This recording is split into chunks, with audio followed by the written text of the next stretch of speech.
हदीस नबवी सल्लल्लाहु अलैहि वसल्लम है कि जब किसी दवा के असरात मर्ज़ की माहियत और नोयत के मुताबिक असरानंदाज होते हैं तो अल्लाह के हुक्म से शिफा हो जाती है। जो कहते हैं घुटने चेंज करा दो, भाई घुटने हैं, बैरिंग थोड़ी है चेंज करा दो, अल्लाह ने दिया है वो चलेगा इंशाल्लाह। लेकिन बस आपने हिम्मत रखनी है, ठीक है ना। सभी कि आप हिम्मत नहीं करें और हकीम साहब का नुस्खा खा के बोलें जी हमें तो कुछ हुआ ही नहीं। आधा काम आपकी हिम्मत से होगा।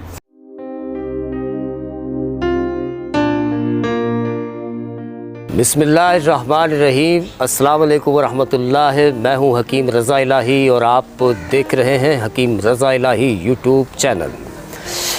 नाज़रीन इकराम, इस वक्त जो है हमारे यहाँ जोड़ों के दर्द, एक तो चिकनगुनिया और परेशान कुन दुनिया, उसके बाद फिर ये आपको पता है कि सर्दियाँ है ना, और वो क्या कहते हैं ठर ठर करती सर्दी, सारे जिस्म में बर्फ़ सी भर दी, कोरोना ने हालत कैसी कर दी है जी। वो ऐसी सर्दी कि एक जोड़ों का दर्द और ऊपर से फिर हमारे बुज़ुर्ग हज़रात माशाल्लाह हमारे सरों पे उनका साया और दुआएं सलामत रहें। और मैं ख़ुसूसन उनका बड़ा मशकूर हूँ, उनकी दुआएं आती हैं, बड़ा दिल खुश होता है। सब कुछ पैसा नहीं होता। और ख़ुसूसन वो लोग जो नमाज़ पढ़ते हैं 5 वक्त की सुबह, जिनको तहज्जुद पढ़ने की आदत है, पानी ठंडा मिला गर्म मिला और उन्हें नमाज़ पढ़नी है। अच्छा, ऐसे लोग जो हैं जब नमाज़ अदा करते हैं तो वो बड़े फ़िट रहते हैं। पूछे क्यों? कि जॉइंट जो है ना आपके ऑस्टियो आर्थराइटिस के बाद या हड्डियों में भुरभुरापन आने के बाद ऐसा होता है कि उनको मुकम्मल रेस्ट की मशवरा दे दिया जाता है। वो हकीम हो, डॉक्टर हो, और शायद मेरी इस बात से इख्तलाफ करें। वो जब मुकम्मल रेस्ट पे बैठ जाता है बंदा तो पता ये चलता है जो मसल वर्किंग है ना वो भी आहिस्ता आहिस्ता 2-3 महीने में स्लो हो जाती है। जिससे क्या होता है कि मसल्स अगर आपकी हरकत नहीं करेंगे तो एक्सरसाइज नहीं होगी, जब बैठे रहेंगे तो नतीजा निकलेगा फैट बढ़ना शुरू हो जाएगा, वज़न बढ़ना शुरू होगा, मेटाबॉलिज्म लो होगा। नतीजा उसका ये निकलेगा जी, जो मसल्स है ना ये जॉइंट को हेल्प करते हैं, ये जॉइंट की रिब है, ये इसको हेल्प करते हैं। और जब मसल्स ही वीक हो जाएंगे तो फिर कहाँ से उठना है, फिर तो मसल्स का भी सहारा नहीं रहा। तो पूरी की पूरी बॉडी का जो सहारा है वो सिर्फ़ और सिर्फ चला गया आपका हड्डियों पे, और हड्डियों में पहले भुरभुरापन है। तो नतीजा क्या निकलना है, फिर गिरने से भी हड्डी क्रैक हो सकती है, वैसे भी हो सकती है। तो आपने देखा होगा ये जो नमाजी लोग हैं ये जब जाते हैं कम से कम जोड़ों का दर्द लेते हुए जाते हैं, नमाज़ पढ़ते हैं। एक चीज़ का बड़ा बेनिफिट है इनको बनिस्बत, आप मुशाहिदा करके देखिएगा उन लोगों के, वो लोग जिनको डॉक्टर साहब ने मशवरा दिया था घर में बैठे रहने का, उनके मसल्स वीक हो गए। उनको vitamin D, B12, vitamin D3, magnesium, calcium सब दिया जा रहा है, लेकिन नतीजा ज़ीरो, सिफर। उसकी वजह ये कि मसल वर्किंग ही नहीं कर रहा। लेकिन जो बंदा नमाज़ पढ़ रहा है या खड़ा होकर चल रहा है उसके मसल्स वर्किंग कर रहे हैं, और मसल्स की ग्रिप होती है जोड़ों के ऊपर, है ना। तो लॉजिक ये वाली समझनी है। आप में खड़े होने की तौफीक है, खड़े हों। आप में 2 कदम चलने की तौफीक है, आपने 4 कदम चलना है, और कोशिश करना है दिन में 2 दफ़ा चलें। आप यकीन माने, सिर्फ इसी बात पे आप तजुर्बा करके देखिएगा, 1 हफ़्ते के अंदर अंदर आप 8 से 20 कदम चलना शुरू हो जाएंगे। 2 हफ़्ते के अंदर 40 कदम चलेंगे, और उसके बाद 80 कदम चलना शुरू हो जाएंगे। क्यों? आपके मसल जो हैं, जो बैठे बैठे रेस्ट करने की वजह से ब्रेक हो गए थे, मैदे का निज़ाम ख़राब हो गया था, गैस्ट्रिक हो गई थी, और उसको हज़म करने के लिए जो आप फार्मूला ले रहे थे ओमेपेराजोल, एसोमेपेराजोल, पेंटापेराजोल, लिवोप्राइड, सिलोराइड, ये सारी की सारी जब इनकी साइडों पे जाके देखेंगे ये वो चीज़ें हैं जो विटामिन D, B12 को लो करती हैं, डेफिशिएंसी पैदा करती हैं इसकी। तो अगर आप डेफिशिएंसी भी ले रहे हैं और साथ में मेडिसिन भी ले रहे हैं और साथ में डेफिशिएंसी हो रही है विटामिन D और B12 की, जो कि मसल के लिए, पावर के लिए ज़रूरी है, और मसल पावर नहीं होगा तो जॉइंट जो है आपके वो सही तरह से काम कैसे करेंगे, क्योंकि मसल पे जॉइंट की ग्रिप है और मसल की ग्रिप जॉइंट पर है, ठीक है ना।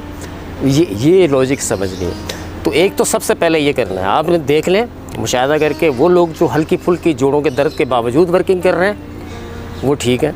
बस जिनको एक दफ़ा डॉक्टर साहब ने कह दिया है कि आपने रेस्ट करना, वो बैठ गए, पता चला जी वेट 60 kg था 90 kg हो गया, अब तो चलने के इम्कानात ही नहीं है, हैं जी। अच्छा, ये तो वो बात थी जो मैंने बता दी, इससे शायद कुछ लोगों को इख्तलाफ हो। भाई हो तो हो, हम तो सीधी बात है कर देते हैं जी, क्या जाते हैं।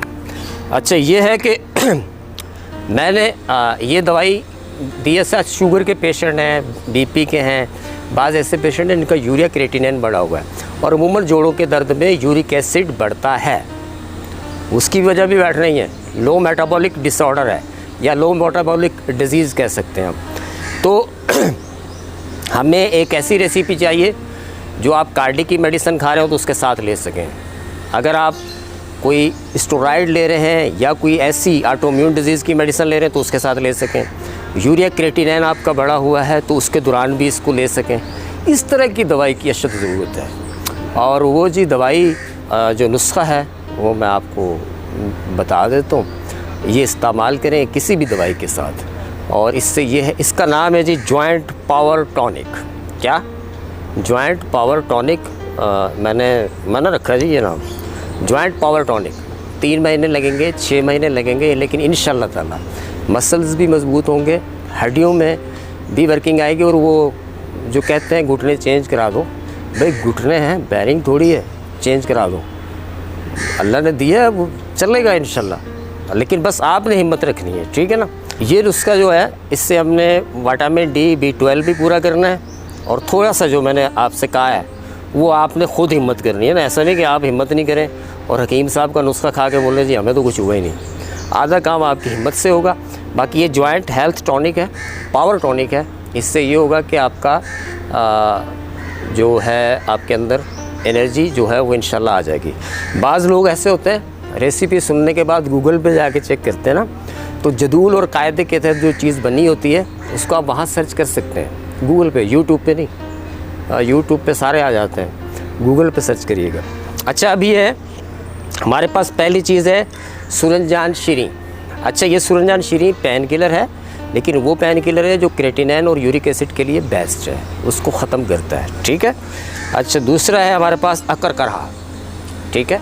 ये मसल्स को भी क़ुव्वत देता है और साथ में आपके जो मोहरों के दर्द हैं, सर्वाइकल पेन है, उसको भी कवर करता है। जिस्म जो सुन्न हो रहा है आपका वो भी इससे ठीक हो जाता है। इसके साथ है जी हमारे पास असगंध नागौरी, ठीक है। और ये है हमारे पास मूसली सफ़ेद। अच्छा, ये मूसली सफ़ेद जो है वो ये है कि विटामिन डी को एक्टिव करती है। बाज़ लोग ये कहते हैं कि विटामिन डी पैदा करती है, पैदा करने वाली कोई चीज़ नहीं है, ये एक्टिव करती है। बाज़ ऐसा होता है ना, आपने मल्टीविटामिन लिए, विटामिन डी 2 लाख का इंजेक्शन चल रहा है, आपका 10 लाख का चल रहा है महीने में, और लेकिन बॉडी में जाने के बाद वो एक्टिव नहीं हो पा रहा। तो मूसली क्या करती है, विटामिन डी को एक्टिव करती है। जो आप नेचुरल सोर्स से लेंगे, धूप से लेंगे, फ़िश ऑयल से लेंगे, उसको एक्टिव करेगी, वो काम करेगा। अच्छा जी, फिर है इसके साथ जिनसिंग, ठीक है। अच्छा, जिनसिंग जो है बड़ी प्यारी है जिनसिंग। ये जो जिनसिंग है, इसके इस्तेमाल से जिन भाग जाते हैं। हाँ, जिनके सींग निकले होते हैं वो भाग जाते हैं। जिनसिंग के 2-3 फ़ायदे हैं। एक तो ये एंटी डिप्रेशन है, एंजाइटी को ख़त्म करती है। लोग ज़्यादातर इसको चलाते हैं टेस्टोस्टेरोन बूस्टर के तौर पे या मेल हार्मोन्स के पावर को बढ़ाने के लिए ही जानी जाती है, लेकिन इसके बहुत सारे फ़ायदे हैं, ठीक है। तो जिन का मैंने इसलिए कहा कि ये एंटी डिप्रेशन भी है, एंजाइटी भी को भी ख़त्म करती है और आपके मेटाबॉलिक रेट को भी बढ़ाती है, और साथ साथ वो मकसद भी पूरा होता है, वो जो मैंने बताया आपको, ठीक है जी। और इसके बाद हम लेंगे शलाजीत। शलाजीत को लोग सिर्फ इसलिए जानते हैं जी इससे मर्दाना ताकत बढ़ती है और जोड़ों का दर्द हटता है, लेकिन शलाजीत के भी बहुत सारे फ़ायदे हैं। इस पर मैं अलग से वीडियो बनाऊंगा। शलाजीत आपको कुदरती तौर पे वो फ़ायदे देगा जो B12 से मिलते हैं, जो अंडे की जर्दी से मिलते हैं, जो आपको मोरिंगा का पाउडर खाने से मिलते हैं। वो फ़ायदे मिलेंगे जो सुंबलू बूटी खाने से मिलते हैं, ठीक है।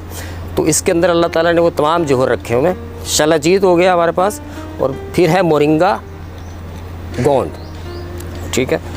अच्छा, मोरिंगा गोंद और शलाजीत ये लेना है हमने 50-50 ग्राम, बाकी सारी चीज़ें लेनी है 30-30 ग्राम। अच्छा, अब ये हमने सारी चीज़ों को पीस लिया। इसके हमने 00 साइज़ के कैप्सूल भर लेने हैं। एक कैप्सूल सुबह शाम लेना है खाने के बाद, पानी के साथ ले लें। दूध अलाउ है तो दूध के साथ बहुत अच्छा रहेगा, ठीक है। सलाजीत चाय के साथ, दूध के साथ लाजमीनी एक्टिव हो। आपके मैदे में अल्लाह ताला ने ऐसे इंजाम बनाए हुए हैं कि कोई सिक्का भी निकल ले ना, सुबह माइल्ड होके निकलेगा। हाँ, बच्चे निकल जाते हैं ना छोटे छोटे, तो वो निकल आता है। तो ये अल्लाह ताला ने आपके मैदे के अंदर एक तेज़ाबियत ऐसी रखी हुई है। दूसरी बात ये कि बहुत सारे लोग जो है वो ये पूछते हैं हकीम साहब आपका क्लिनिक कहाँ है। मेरा गूगल पे सर्च करेंगे हकीम रज़ा इलाही क्लिनिक, तो उसमें पूरा एड्रेस, मैप, लोकेशन सब आ जाती है, ठीक है। वैसे मेरा क्लिनिक जो है वो नाज़ाबाद नंबर 3 कराची में है, और अन्नू भाई पार्क के बिल्कुल सामने। किसी से भी आके पूछ लें हकीम रज़ा इलाही क्लिनिक, या फिर हमारे हेल्पलाइन नंबर जो नीचे चल रहे हैं उन पर रब्ता करिएगा। दुआ में याद रखिएगा जी। अल्लाह निगहबान।